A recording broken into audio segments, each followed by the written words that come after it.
Hello again, fight fans. I'm Michael Montero for Boxing Monthly. You're watching the Neutral Corner for the week of March 25th.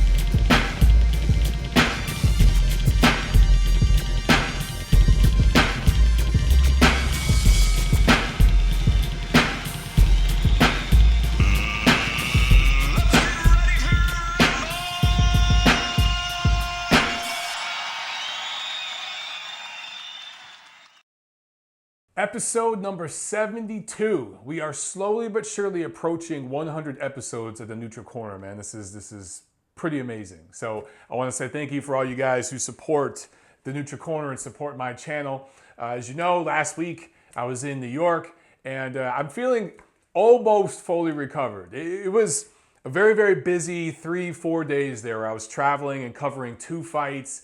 And just a ton of walking, man. I must have walked 25 plus miles in 3 days. And, there was some drinking, some partying, some late nights, some early mornings. So it's probably going to take till this weekend where I can really sleep in Saturday morning, Sunday morning to be fully rested. I've had a few of you guys ask me how did I enjoy New York, what I think about it. My mom she was born in New York. So I have family roots in New York. I've been to New York a million times. And when my family came to the United States, they entered through New York, through Ellis Island, in New York. And then some of them through Canada into Chicago. But all my family roots are pretty much Chicago and East, right? The Eastern time zone. I grew up in Detroit. And even though that's technically considered the Midwest, it's actually in the East Coast time zone. So it follows the East Coast media and all that stuff. So I kind of grew up as an East Coaster, considering my family background and where I'm from and everything. And I'm the first person in my family really to move west of Chicago when I moved out to LA in 2010, right?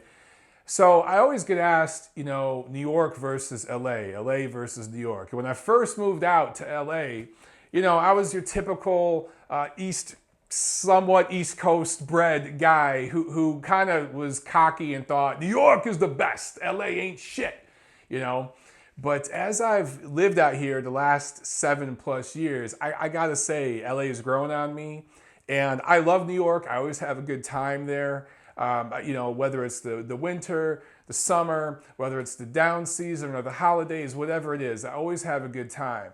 But having lived here in Los Angeles now for a while, pound for pound, I like LA better. And I know a lot of you New York people are going to be really, really upset with me. And by the way, that includes Madison Square Garden, which is, I know, a storied venue. And it was the mecca of boxing for decades. It's some of the most important fights in boxing history, not just American boxing history, but just the sport of boxing as a whole, took place in that arena. But it was built a long time ago. And the site, the views that you have, unless you're in like the lower bowl or even the mid-level bowls, if you're in the upper deck there, the upper rows, the upper sections at MSG, your view sucks.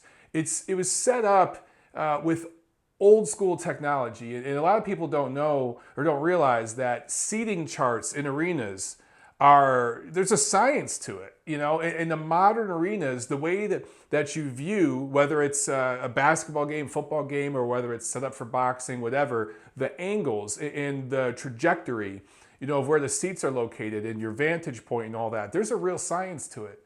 And they've tried to renovate MSG, and they've done a good job. It looks like a modern arena and everything like that. It's got all the bells and whistles, but the old technology as far as your vantage point isn't very good in compared to these modern arenas. So I love going to MSG to see fights, but it's no longer the mecca of boxing. It's just not, guys, and it hasn't been for a while. And for many people who were sitting in the upper deck for Golovkin-Jacobs, they'll tell you, and I was actually one of them, that the view wasn't the best. But other than that, when it comes to New York and LA, it really comes down to your preferences. right? Because they're two different places. This is like the boxing versus UFC debate. They're two different sports, right? And it really comes down to what you prefer. You're gonna get some types of food in New York that are better. You're gonna get some types of food in LA that are better. I think some things that can't be denied though, and this is just what I've come to learn living in LA. In New York, particularly if you live in the city, and when I say city, you know, if people from New York, they call Manhattan the city. If you live out in Brooklyn, out in Queens, that's not the city. You're out in the boroughs, the city. If you live in Manhattan and you work in Manhattan, you have to take the subway. You can't drive. Unless you're like a millionaire or something and you can pay thousands of dollars to have somebody park your car and do all this stuff, and you pay crazy HOA dues in your building to have your car parked or whatever. But the roads in New York are so thin. They're so thin. You don't have as much traffic in New York as you have in LA because LA is a car culture. But New York is such an old city. The roads were literally built and designed when people were taking horse carriages around. Cars weren't invented yet, okay? So the roads are very small in New York. They're very thin. And the buildings are built right up on the road. There's not much sidewalk space. Now in LA, it's a baby as far as its age compared to New York. And I know that Los Angeles has history. It actually goes all the way back to when this part of the country was actually Mexico. But it wasn't a big city until recently, right? It hasn't joined the big city ranks until very, very recently compared to New York. So the way it was designed, particularly the outlying areas, right? The roads are bigger, the highways are bigger, the buildings are back off the roads. You have more sidewalk space. Just drive down the streets in LA, even the congested areas like Koreatown, where I live, or downtown, or some other areas like Century City and stuff. Westwood, those are congested areas, but the roads are wider and bigger. So driving is just easier. Even though the traffic is shittier here compared to New York, in New York, you gotta take the subway. You got to take the subway to get around. And if you're a person that likes your own personal space, if you're a person who doesn't like being in crowded places with people coughing all over you or a crackhead shitting themselves right next to you, you're not going to enjoy New York as much as LA. Because even though you're going to be sitting in traffic here, you're going to be in your own car, listening to your own music, and you're going to have that little bit of privacy, right? If it's you or it's you and your friends or whatever in your car versus New York. So that's one major, major difference between the two cities. And then there's the weather. In New York, the weather sucks 6 months out of the year.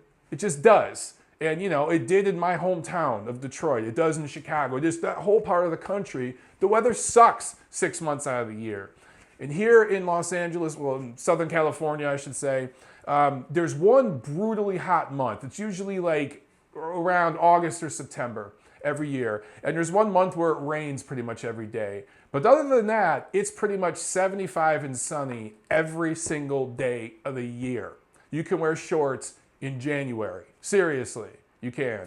So those things combined with, if you're a young single guy, LA's better. The women here, there's some beautiful women in New York, do not get me wrong.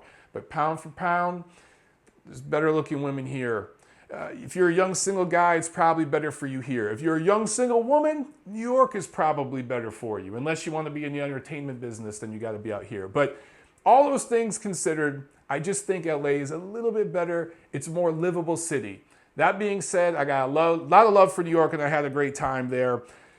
That's enough. I didn't mean to rant that long about the LA to New York thing. I just had so many of you ask me about it. Let's get into some quick news and notes, and then we got a lot of boxing to talk about. Not too much news and notes to go over here because we have a lot of boxing to discuss. But I just really want to talk real quickly about the Golovkin-Jacobs pay-per-view numbers. So I've heard a few reports from people that are usually pretty dependable, and I've seen some stuff going around on Twitter. There's absolutely nothing substantial, and we won't get that for at least a week, okay? They have to count all the different streams and everything else, and that's gonna take a minute. So take all this with a grain of salt, okay? But I'm hearing some reports that are saying 125 to 150,000, which would be really disappointing in my opinion, as far as pay-per-view buys for Golovkin-Jacobs. And I'm hearing some reports that it's north of 200,000, which is what I predicted and where I think it should be. So I really quickly wanted to talk about this. Look, if the Golovkin-Jacobs card doesn't do north of 200,000 buys, I consider that a failure. If it does 150 to 200, I think that's it's a letdown. But if it does 150 or less, if it does similar numbers to the Golovkin-Lemieux card from 2015, I think that's a real disappointment. And I don't know exactly where I'd put the blame. Not that it's, blaming anything, but where the explanation, that's a better term. A lot has been made about the Facebook Live thing, right? And people streaming these fights, and there's streams all over the place. You can find any fight. The streams get dropped, the quality isn't good, but it's free. And there's a lot of people out there, particularly if you don't have HBO or Showtime, if the pay-per-views on one of those networks, and you have to have that network to get the pay-per-view because the system in this country is so stupid. It's archaic and it's a dinosaur. People are going to find some sort of way to stream the fight for free. And I know a bunch of people that openly admitted to me that they were going to watch this fight on Facebook Live or some other live stream platform. So there is absolutely that element affecting the pay-per-view sales right now. And if this thing does south of 200,000, that's probably going to be the main culprit, right? People are going to talk about that. Here's the thing. The UFC, the MMA pay-per-view numbers are still just as strong, if not stronger, than they were before the advent of Facebook Live, to my knowledge. Now, I know Conor McGregor is this rising star, and he's like the face of that sport. I'm not even talking about him. I'm talking about some of the other just run-of-the-mill pay-per-view shows that they do.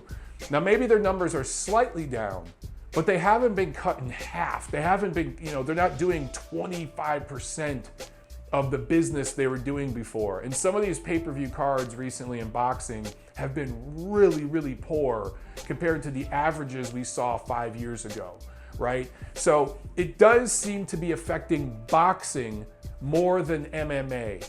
Now, some of that, last year we could say, or in recent years, we could say was due to a bad product. It was bad fights being made, the fights that fans didn't want to see being made.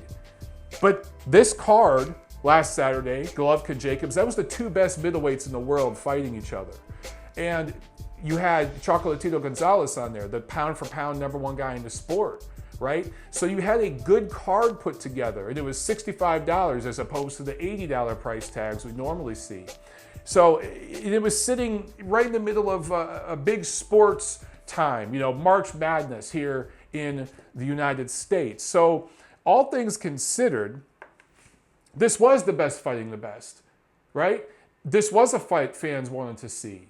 And if it doesn't sell well, you can't use that excuse, right? How much of this is related to the Mayweather-Pacquiao fallout? I still think people are not giving that the acknowledgement. They're not acknowledging the impact that debacle had on this sport and how much it may have helped other martial arts like the UFC. Because from that point forward, pay-per-views in boxing have significantly declined. And if you look at Mayweather's fight with Berto afterwards, it did less than 10% of the business. And I'm just talking pay-per-view buys. I'm not even talking live gate. They were giving away tickets to that show. But it did less than 10% of the pay-per-view buys that his fight with Pacquiao did. If you look at Pacquiao's subsequent fights, they haven't done nowhere near where he was doing before.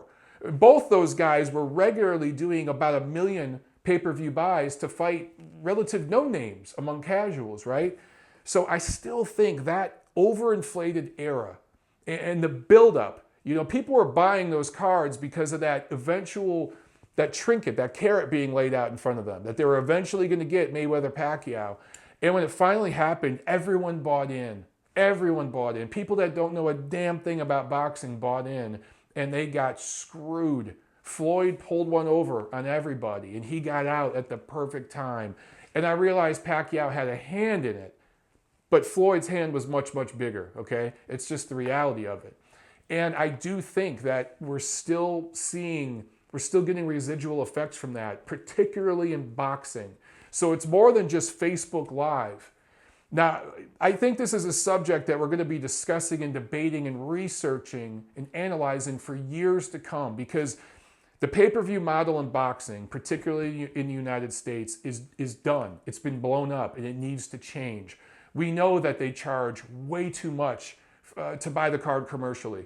You know, bars are being charged $40,000 to buy a pay-per-view in boxing, where for 1/10 of that, they can buy a UFC pay-per-view and not have to charge a cover. And they're getting more people in to watch those fights. So we know that there's several factors here.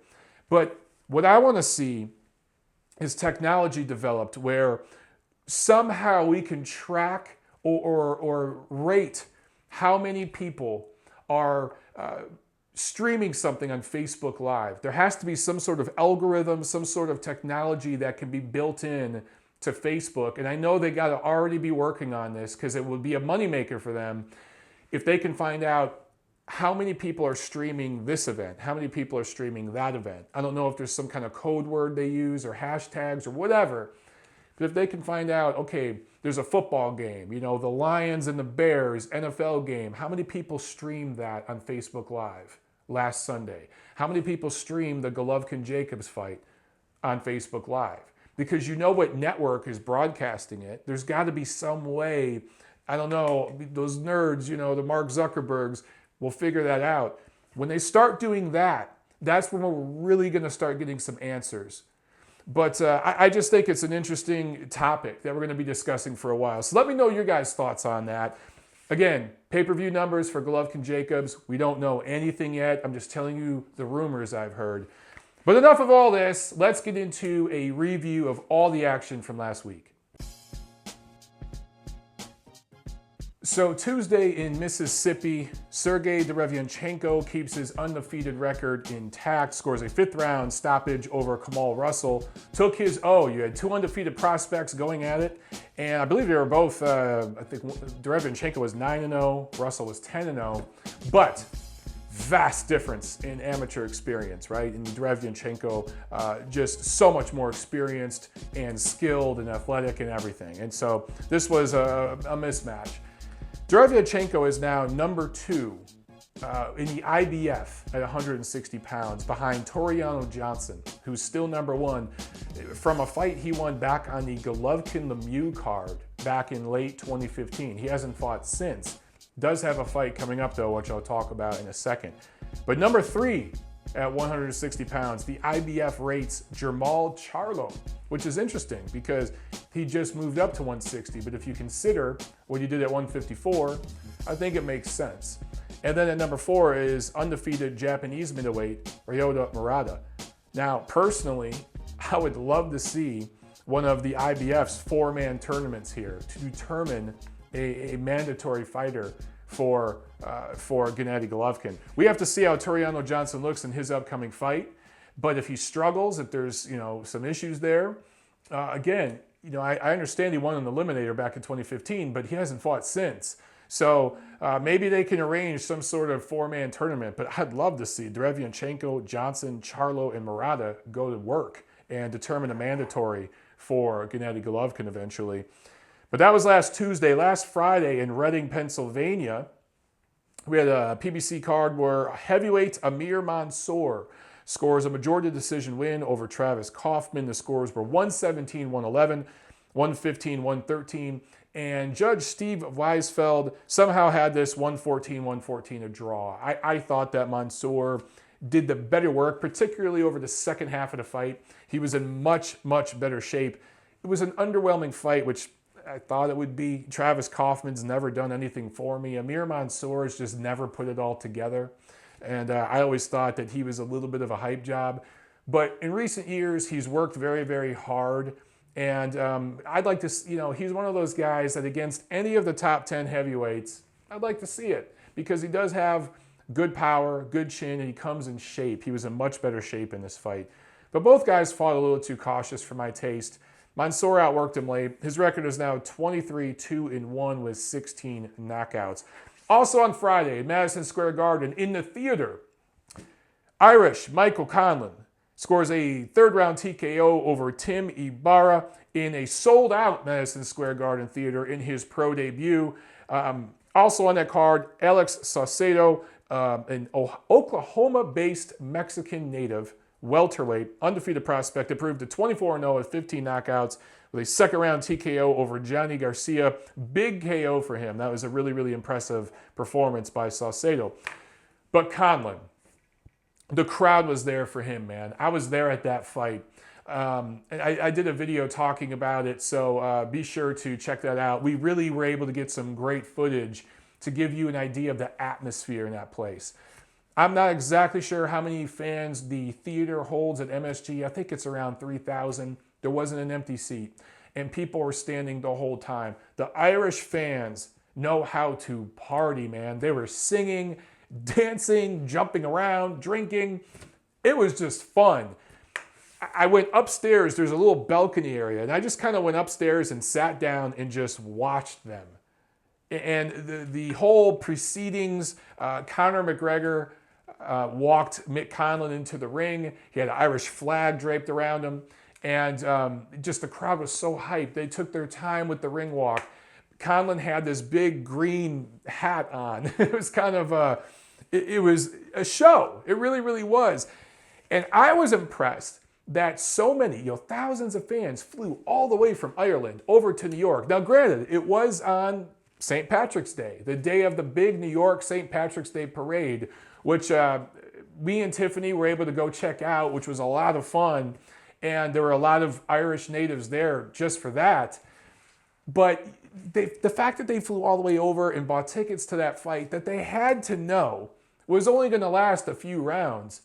I just think that, well, it's two things. It shows that, number one, Conlan is a star in the making. We have to see what he could do as he progresses. I think he has a lot of skills. I worry about his power at the elite level in the pros. But as far as skills, there's a lot there to work with. But also it shows the genius of Bob Arum and Top Rank. They knew exactly what they were doing. They ran right out and signed this kid after the Olympics. We all remember, middle finger gate when he told the judges to go fuck themselves when they screwed him over on the scorecards and flat out robbed him. But Top Rank went out and signed him. And then in his pro debut, this couldn't have been more perfect. In New York, huge Irish population in New York, on St. Patrick's Day, a day before one of the biggest cards of the year, Golovkin-Jacobs, one of the most important fights anyway. I think it was genius. And guess what? The fans showed up. If you build it, they will come. Saturday night inside the Garden, the actual Madison Square Garden, Golovkin-Jacobs, much has been talked about that fight, and particularly some of the decisions that were rendered during that whole card. I did a huge video on it. Actually, I've done a couple of videos on it. I did one Sunday morning at like 3 in the morning after I finally got home from a very, very long day.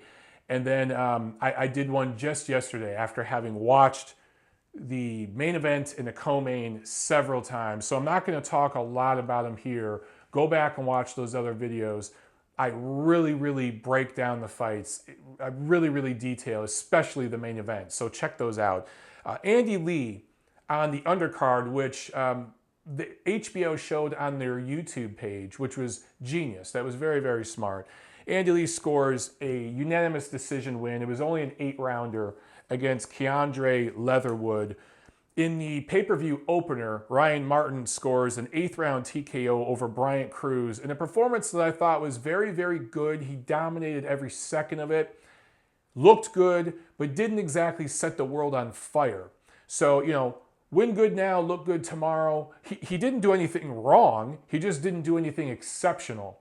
But Ryan Martin, a prospect to keep an eye on, keeps his undefeated record going, and I think there's a lot there to work with. Then you had Carlos Cuadras winning a unanimous decision over David Carmona, and I talked a little bit about this in the video I did yesterday. I tweeted about it that night there at the fights. This was an underwhelming performance from Carlos Cuadras, and this was a big, big chance for him to build upon the momentum he gained in that fight where he pushed Roman Gonzalez to the limit last year. And he just didn't do much. I thought he was lucky to get away with the win. I mean, I scored it for him by a point or two. I thought he won 7 rounds to Carmona's 5, but I thought this thing was going to end in a draw. There were enough close rounds where I thought maybe you get a draw or something like that, or Carmona would maybe walk away with a split decision. So for Cuadras, I don't know what happened. I don't know if he was fighting down to the level of his opposition. I don't know if he had a bad camp. Both guys came in a little overweight, 115 and some change. So Cuadras gets that win. And remember, the WBC was saying before, if Cuadras wins and Gonzalez wins, they were going to have those 2 rematch. Well, we all know now that Chocolatito lost against Rungvisai. So will the WBC have Rungvisai and Cuadras fight? Or what's going to happen from here? Will Cuadras say, screw the WBC and go after Chocolatito for a rematch? Chocolatito wants a rematch with Rungvisai. Will the WBC grant him that based on the controversy of the decision? There's several different ways this thing could go, but Rungvisai wins a majority decision over Roman Gonzalez. He floored him in the first round. There were several headbutts, a lot of nasty cuts in that fight in the co-main. And Rungvisai was docked a point in the 6th round. Again, I talked about this a lot in the video I posted, so I'm not going to spend too much time. I think that fight was really a fight of the year contender. Some great action and some amazing heart shown by Gonzalez. For him to start as flat as he did in those first couple rounds, look, man, he's not old in years, but he's old. Chocolatito's old as far as the wear and tear he's taken. He's been matched very tough. Those lower weight divisions are very, very competitive, and moving up just a few pounds, it takes a lot out of you. And that fight against Carlos Cuadras, I think it took a little something out of him. He just didn't look quite the same. He finished very strong against Rungvisai, and I thought especially in the 12th round, he really put a stamp on the fight. I thought he clearly won 7 rounds in that fight just by outworking Rungvisai. But he didn't get the nod this time. And there were people out there that thought Chocolatito lost against Cuadras. I wasn't one of them. I thought he won that fight again, 7 rounds to 5, somewhere in there. And that's pretty much how I thought he beat Rungvisai. But this was a decision that just didn't go his way. And considering the controversy, if I had to guess, I think we're going to see Chocolatito Rungvisai again. Here's the thing. Can Gonzalez do any better in the rematch, or is he going to further decline? I just think 112 pounds should have been his limit. I don't know if the move to 115 pounds was the best thing for him. And the 2 fights he's had at 115 have been 24 rounds of tough punishment. I don't think he's ever going to be the same. I think he's on the downslide. And I said this in the videos I did both this weekend and yesterday when I got back to LA. I don't think Chocolatito is still the pound-for-pound #1 fighter. I think he's among the best pound-for-pound fighters in the world when you consider that, he's moved up in weight and done what he's done. But that #1 spot for me right now is vacant. I just don't see a clear #1 fighter in the world right now where you look at them and say, that's the guy. That guy is clearly superior to everybody else. We just don't have a definitive #1 right now. So my pound-for-pound list, #1's vacant. And there's several contenders, and hopefully by the end of this year, somebody will take that spot. But it's no longer Chocolatito. It's just not. Now in the main event, Gennady Golovkin escapes, some would say escapes, with a razor-thin unanimous decision victory. The night of the fight, I scored 7 rounds to 5 for Jacobs. Jacobs, who was dropped in the 4th round, of course, loses a point for that. So I scored a 1-point victory for Daniel Jacobs. I've since gone back and watched the fight several times. And there were things I missed watching it live, particularly because I had such a bad view in the arena, which I talked about in that video, so check it out. But there were things that I missed, little subtle things Golovkin was doing. It wasn't so much what Golovkin was doing as far as offense. I didn't think Golovkin's offense was very spectacular. I thought that Jacobs had the more diverse, variable offense going. It was actually Golovkin's defense that was underrated, that a lot of people are missing. Golovkin blocked a lot of the punches that Daniel Jacobs threw. Now, he would get some through, and I thought Jacobs got some nice uppercuts through, some great body shots. He did land some occasional hooks and stuff like that, some jabs to the body.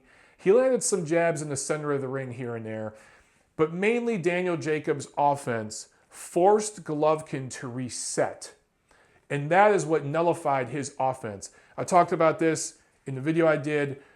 Golovkin averages throwing about 70 punches around per CompuBox, and that has been a very consistent number for him. I highlighted several fights where, against Lemieux, against Murray, where he threw right on average. I think he threw about that much against Willie Monroe, Rubio, other fighters. He throws right around 70 punches around. He threw exactly 51 punches around against Jacobs. And I don't think it's because Golovkin got old overnight. I don't think it's because he suddenly changed who he is as a fighter or had a different strategy for Jacobs. I think it's because Daniel Jacobs is a lot better than people thought, and he was able to do things in there that forced Golovkin to reset. I also don't think Golovkin and Abel Sanchez and their team had the best game plan. I think they really thought they were eventually going to walk Jacobs down and knock him out. And there wasn't a plan B. It was just plan A, plowed through with plan A. And it was enough to, I think, win 6 rounds, to clearly win 6 rounds. And with that knockdown being the difference, having watched that fight again, I think Golovkin won by 1 point. I think 114, 113 for Golovkin is the right score. But if you go 7 rounds to 5, either way, I'm cool with that. If you're going 8 rounds to 4 or wider, I think you're being a little too biased. I think you're favoring one style over the other a little too much. And you're not looking at the nuance in those close rounds. Several of those rounds were so close. I just don't score even rounds. I know a lot of you out there do. And for those of you who scored even rounds, your scores might be a little wider. And I understand that. That makes sense. I'm cool with that. Me, I'm old school. I don't score even rounds. So anyway, that's the way I saw it. Watch my video about it and let me know what you guys think. I think this is one that's going to be debated for a while. But that's the way I saw it Saturday night. Let's preview this week's action. This Thursday inside the Fantasy Springs Casino here in California, it's the debut of Golden Boy Promotions series on ESPN. There's going to be a 2-hour telecast starting at 10 p.m. Eastern Time, 7 p.m. Pacific on ESPN2 and ESPN Deportes. The main event is Jason Quigley, undefeated prospect. He's currently 12-0 with 10 knockouts, middleweight from Ireland, but now based here in the LA area, going up against Glenn Tapia, who's been KO'd pretty badly in 3 of his last 6 fights. So if Tapia takes Quigley to the distance, normally when a veteran fights, a softened up, over-the-hill veteran fights a prospect and takes him the distance, I would say that's a good learning lesson and it's a good thing. But Tapia is so almost punch drunk. If you hear the guy talk, if you get him one-on-one and hear his voice, he's getting a heavy tongue, as I call it. He's been brutally KO'd a couple times now. I think Quigley's got to knock him out. I don't think it's going to happen in the early rounds, but I think in the later rounds, an accumulation stoppage or something like that should happen. If Quigley's the goods, he gets the job done and stops Glenn Tapia. Will be interesting to see. Also on that card, Randy Caballero, 23-0, 14 knockouts, making his first fight since last February and only his second fight since April of 2014. This guy's career, he was a rising bantamweight prospect, and then his career has completely come at a standstill. So hopefully he can get back on track in 2017. He's going up against Jesus Ruiz, who's a Mexican. Look, when Randy Caballero was building himself up, he was a blue chipper. He was somebody that everyone thought was going to be a star. He did fairly well in his first 23 pro fights, or 20 some odd pro fights, and then hit a plateau, right? So he needs to get back on track. Toriano Johnson, who I talked about before, he's making his first fight, his return to the ring since October of 2015. It'll be interesting to see how he looks because he wants to get in the mix at 160 pounds, or back in the mix, I should say. And Mauricio Herrera, who is technically 4-6 in his last 10 fights going back to 2012, including several fights that he probably should have won. That's tough, because his last couple fights, he's looked a little over the hill to me, and he's been worn down in some tough fights. So I don't know. He's winding down to the end of his career, I believe. Hopefully, he can get another payday out of this, but at this point, winding down to the end. Now on Saturday is a very, very good rematch in Manchester Arena, over in Manchester, England. That's going to be shown on Showtime Boxing here in the United States. Props to Steven Espinoza and the folks at Showtime for picking up this card, because this is a good one. And the winner figures to be in the mix for maybe Mikey Garcia and some of the other top lightweights. So that division is getting really, really hot. We'll talk about that in a second. Jorge Linares won the first fight with Anthony Crolla last September 24th by unanimous decision. That was for the WBA and Ring Magazine lightweight titles. Linares is now 41-3, 27 KOs. Crolla is 31-5 and 3 draws with 13 KOs. Their first fight was good. I think this second fight is going to be even better. Linares brings the power, the speed, the athleticism. I thought Crolla showed a really strong will in that first fight, a good chin. Doesn't really have the power. Linares can be chinny. He can be knocked out. But Crolla, again, doesn't really bring the power. I think that Crolla is going to try to get started earlier in this fight. I think he maybe waited a little bit too long in the last fight. And he's going to try to bring it to Linares a little bit more. So for those reasons, I think we're going to get an even better fight. I think we're going to have another passionate crowd watching this one. It's going to be a lot of fun, man. Also on this card, Katie Taylor, who just fought 3 weeks ago and has a fight scheduled again on the Joshua Klitschko undercard. Of all the female fighters out there right now, Katie Taylor is my favorite to watch.